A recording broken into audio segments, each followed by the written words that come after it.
మరి తెలంగాణ జాగృతి కొత్త పార్టీగా రూపాంతరం చెందబోతున్నటువంటి సందర్భంలో ఆదివాసీల హక్కుల మీద చేస్తున్నటువంటి పోరాటం, all India Adivasi constitutional rights and cultural protection JAC వాళ్ళు చేస్తున్నటువంటి పోరాటంలో ముందుగా తెలంగాణ జాగృతి యొక్క సంపూర్ణ మద్దతు ఉంటుందని చెప్పి నేను మనస్ఫూర్తిగా తెలియజేస్తూ ఉన్నాను.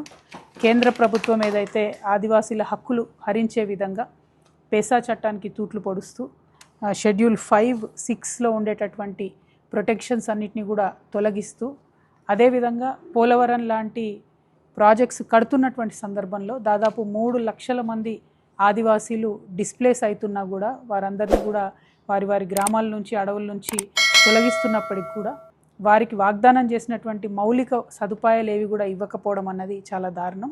ఇట్లాంటి అనేక అంశాలు ఉన్నాయి. అన్నిటికన్నా ఎక్కువ ఇప్పుడు జరుగుతున్నటువంటి కులగణనలో మతపరంగా ఆదివాసీకి నేను ఒక ఆదివాసీని అని సగర్వంగా చెప్పుకునేటటువంటి అవకాశం లేకుండా, మతంలో ఆదివాసీ అనే కాలం లేకుండా పెట్టడం అన్నది నిజంగా యావత్ మూలవాసుల యొక్క సంస్కృతిని అవమానించడంగా నేను భావిస్తూ ఉన్నాను.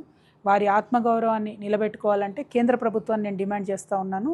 ఖచ్చితంగా ఆదివాసీ బిడ్డకి నాది ఆదివాసీ మతం అని చెప్పుకునేటటువంటి ఆస్కారం, అవకాశం ఉండే విధంగా కాలంలో మార్పులు చేయాలని చెప్పి నేను కోరుతూ ఉన్నాను.